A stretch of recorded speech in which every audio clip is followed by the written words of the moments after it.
Good morning, everyone. You may or may not be aware there was a massive class action lawsuit brought by the United States Department of Justice against the National Association of Realtors.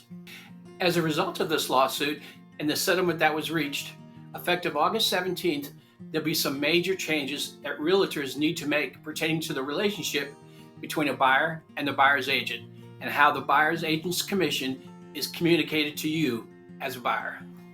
So stay with me as I review these changes that all realtors in the United States are now mandated by law to follow, and how this settlement will impact you when you purchase a home.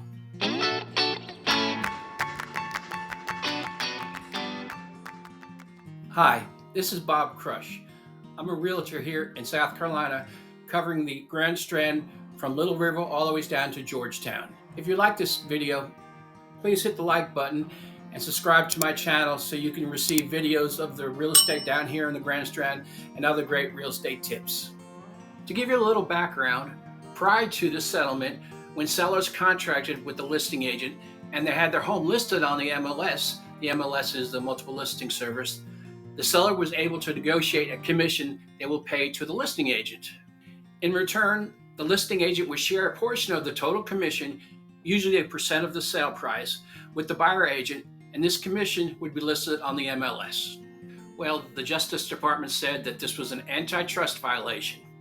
In summary, they wanted to decouple listing and buyer agents' commissions and remove the expectation that the seller was paying for the buyer's agent commission and advertising this commission on the MLS.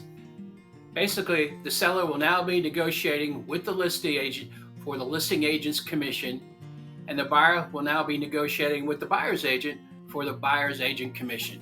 Here's what it now means to you as a buyer, and how it will be extremely important for buyer's agents like me to communicate these changes to you. As part of the settlement with the Justice Department, by law, if you are being represented by a buyer's agent, then before you are able to visit a listing, you must enter into a buyer's agency agreement.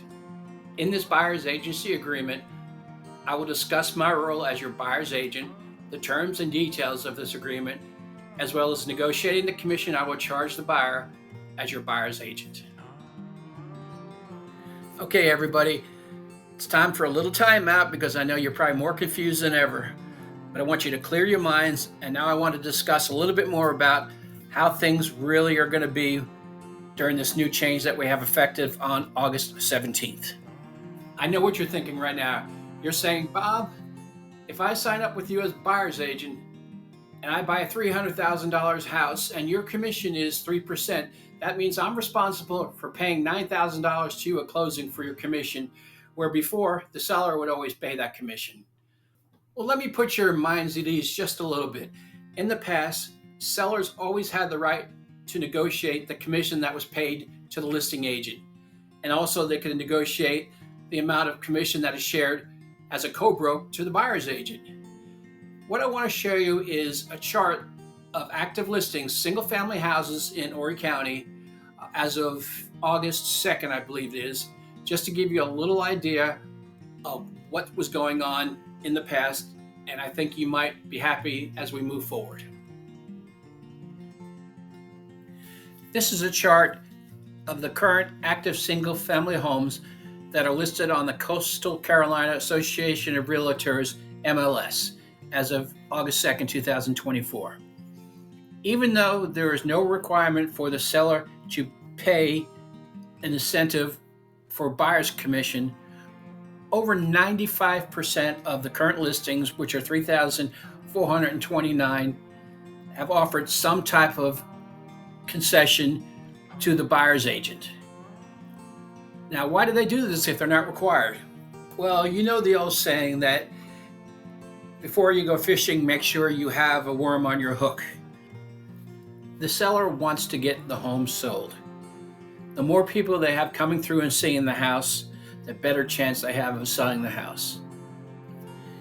If a buyer has been looking at properties and narrowed their search down to 2 similar properties, do you think that if one is offering a commission to the buyer's broker and the other isn't, Do you think it might sway them to purchase the home that's offering the buyer's commission and save them thousands of dollars on their closing?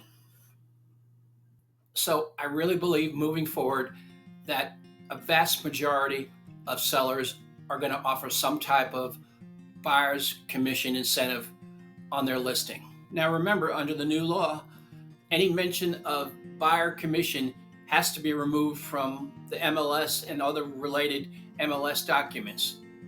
So it's my responsibility as a buyer's agent to make sure I reach out to the listing agent to find out if some type of compensation is going to be offered by the seller. By giving you this information, it will put you in the best possible position to make the smartest decision when finalizing on the home that you want to buy. One thing I wanted to say before I ended this video, you have all the right in the world to just try to find a home on your own and not hire a buyer's agent. I could go into a lot of detail about the pros and cons of this, but I'm going to save that for another video. Just want to let you know that I'm here for you to help you make the best decision possible when trying to purchase a home. So we covered a lot of information today, and please, if you have questions, why don't you first go back and look at the video again, and I'd love to answer any questions you have about what I said here and how I can help you make a decision that's best for you. So I hope you have a great week and look forward to chatting with you again on our next video.